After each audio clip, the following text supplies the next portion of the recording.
What if Darth Vader and Grand Admiral Thrawn joined forces against the Emperor? The Chimera glided through hyperspace like a predator stalking its prey. Grand Admiral Thrawn stood silently on the bridge, his crimson eyes focused on the stars streaking past. The air was tense as Thrawn awaited a confrontation that would define the galaxy's future. He had summoned Darth Vader for a private audience, knowing full well the dangers of his revelation. Yet, Thrawn was confident. He always had a plan. When Vader's shuttle arrived, the atmosphere on the Chimera grew heavier. The Dark Lord's presence was suffocating, his mechanical breathing echoing through the corridors as he strode toward the meeting chamber.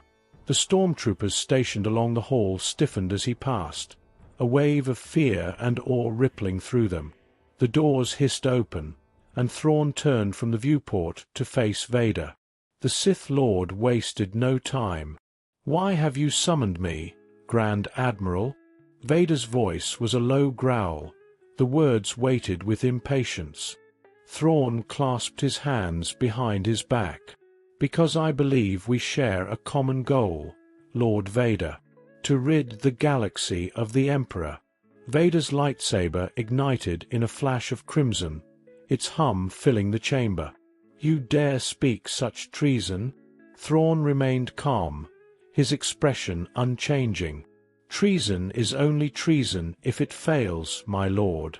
You are a man of vision, are you not? Surely, you've seen how the Emperor keeps us all chained. You most of all." The saber hummed closer to Thrawn's throat, but the Grand Admiral didn't flinch. Instead, he tilted his head slightly, as if observing an art piece. "I know who you are, Anakin Skywalker, and I know what the Emperor has taken from you. Would you rather remain his enforcer, or become the ruler of this galaxy?" The air grew colder as Vader's breathing quickened. Slowly, he lowered his weapon but did not deactivate it. "Speak your terms, Grand Admiral. Quickly." Thrawn's smile was faint but triumphant. "Together, we can remove Sidious from power. I will provide the strategy, the tactics, the manipulation of resources. You will provide the strength. In return, I ask for autonomy over the Chiss ascendancy. My people will remain independent, untouched by imperial ambitions." Vader deactivated his lightsaber and took a step back. "If you betray me, you will not live to regret it." Thrawn inclined his head. "Understood. Now, let us begin." Thrawn's plan began with a series of subtle maneuvers. Using his mastery of strategy, he orchestrated a campaign of misinformation to draw the Emperor's focus away from their true intentions. A series of false crises were manufactured, rebellions in distant systems, fabricated attacks on Imperial installations, and the supposed resurgence of old enemies like the Zygerians and Black Sunday. Each crisis was designed to pull resources and attention away from Coruscant. Meanwhile, Thrawn worked closely with Vader to identify key figures within the Empire who could be swayed to their cause. These were officers, governors, and fleet commanders who had grown disillusioned with the Emperor's rule or who simply feared Vader more than they revered Sidious. Among them were Admiral Piet, General Veers, and a cadre of brilliant tacticians who saw in Thrawn a leader who could outmaneuver any opponent. Thrawn's ultimate gambit revolved around the Emperor's greatest blind spot, his overconfidence. "The Emperor believes himself invincible," Thrawn explained during one of their clandestine meetings. "He expects betrayal from his enemies, not his closest servants. That will be his undoing. What is your plan?" Vader demanded. Thrawn activated a holoprojector, displaying the Imperial Palace on Coruscant. "We will draw Sidious out. He is most vulnerable when he believes himself in control. I have already begun planting false intelligence suggesting a coup led by Moffs loyal to the rebellion. This will force him to leave the palace and take command personally." Vader's mechanical breathing filled the silence as he studied the projection. And when he does, Thrawn's red eyes glimmered. You will confront him. And you will kill him. The plan unfolded perfectly. Reports of a massive uprising in the core worlds reached the Emperor's ears, each one carefully fabricated by Thrawn's agents. Sidious, suspicious but intrigued, left the safety of his palace to oversee the suppression personally. His fleet was drawn to the mid-rim, leaving Coruscant vulnerable. Vader, meanwhile, prepared for the confrontation. He meditated in his chamber aboard his personal Star Destroyer, focusing his anger and hatred. He knew this would be the ultimate test of his power and his resolve. When Sidious arrived at the mid-rim, he was met with an ambush. Thrawn had positioned the Loyalist forces strategically, trapping the Emperor's fleet in a pincer movement. The battle was fierce, but it was only a distraction. While the Emperor's forces fought to escape, Vader infiltrated Sidious's flagship.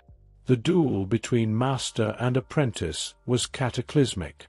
Lightning clashed against Crimson Blade as Sidious unleashed the full fury of the dark side.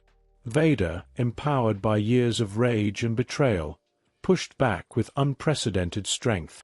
"Your reign is over, my master," Vader growled as he drove his saber toward Sidious's heart. But Sidious was cunning. He feigned weakness, only to unleash a devastating surge of Force lightning that brought Vader to his knees. "Foolish apprentice," Sidious sneered.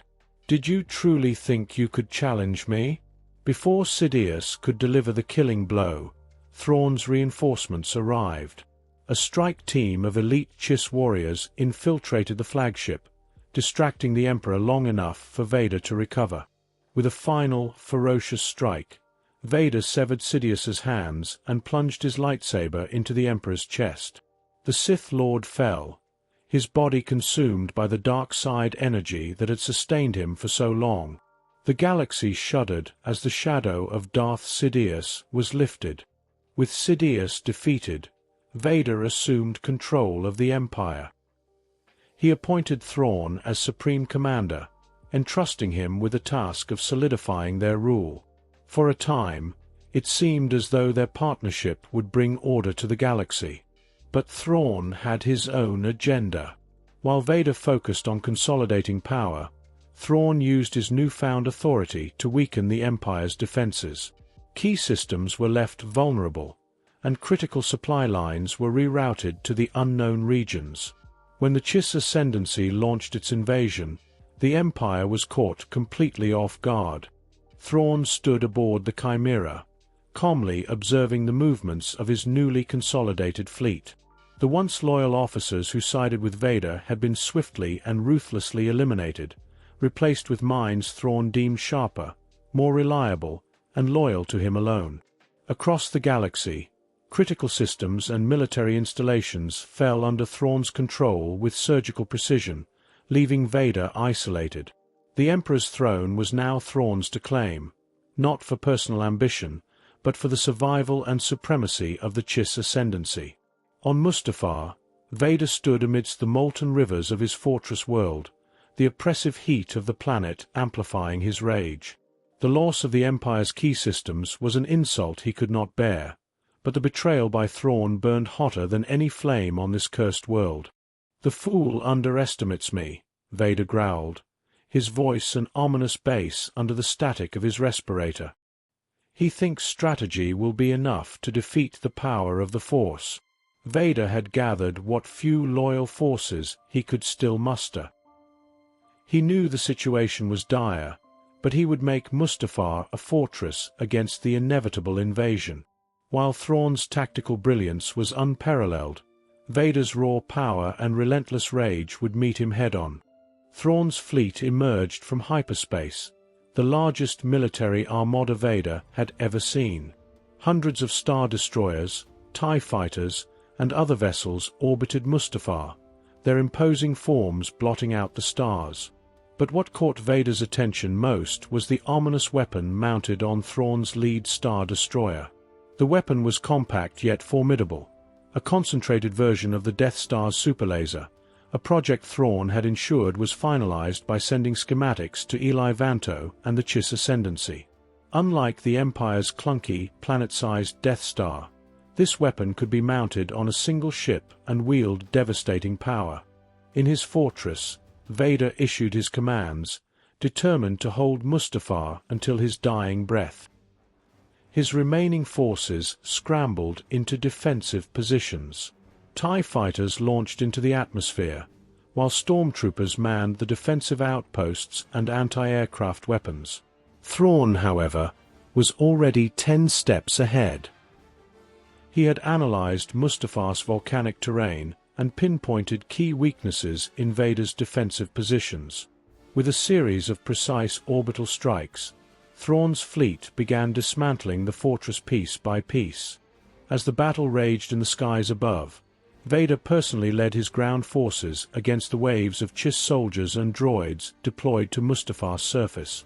With his crimson lightsaber ignited, Vader was a storm of destruction, cutting down platoons of enemy forces with ferocity that seemed inhuman. The molten terrain became an advantage for Vader. Using the Force, he hurled chunks of superheated rock at advancing troops and collapsed entire lava bridges to cut off reinforcements. Thrawn's forces were disciplined and well-trained, but they had never encountered anything like the Dark Lord of the Sith in full rage. Wave after wave of ground forces fell, their screams echoing through the fiery canyons. Yet, Thrawn was unfazed. This was all part of his plan. As the battle reached its peak, Thrawn activated his superweapon. A beam of green energy surged from the weaponized Star Destroyer, cutting through Mustafar's volatile atmosphere. The heat of the beam mixed with the volcanic air, causing the planet itself to tremble. Vader stood on a ridge overlooking the battle, his anger boiling as he saw the weapon begin to charge. He reached out with the Force, trying to sense any way to turn the tide. But even his immense power could not stop the inevitable. Thrawn's voice echoed across the battlefield through the calms. "Lord Vader, your efforts have been valiant, but you must understand, the Sith's reign is over. The galaxy will now belong to order, to strategy, and to survival." Vader let out a roar of fury, hurling his lightsaber into a Chiss walker, cutting it in two. He knew he had been outplayed, but he would not die cowering. The super laser fired. The beam struck the surface of Mustafar, triggering a chain reaction within the planet's unstable core. Lava erupted in massive plumes, consuming the remaining Imperial forces. The ground beneath Vader's fortress collapsed, swallowing the Sith Lord in a fiery inferno. Thrawn watched from the bridge of the Chimera as Mustafar was consumed by fire and destruction. The planet crumbled, breaking apart into chunks of molten rock. His victory was complete, or so it seemed. Despite his triumph, an eerie sensation lingered. The Force-sensitive officers in his fleet reported a disturbance, as if the dark side of the Force still lingered, waiting to strike. Thrawn dismissed their concerns, focusing instead on consolidating his power. Back in the unknown regions, Eli Vanto and the Chiss Ascendancy celebrated the success of Thrawn's mission. The schematics of the Death Star and the dismantled Empire's resources would ensure the survival and prosperity of the Chiss for generations. But in the depths of the galaxy, the dark side churned. Vader's presence was not extinguished entirely. The Sith had always been masters of survival, and though Mustafar was gone, the legacy of Darth Vader was far from over. Thrawn's victory had come at a cost, one that he would one day face. Drop the scenarios you would like to see in the comments, and I will pick one every week. I hope you enjoyed this video. See you in the next one.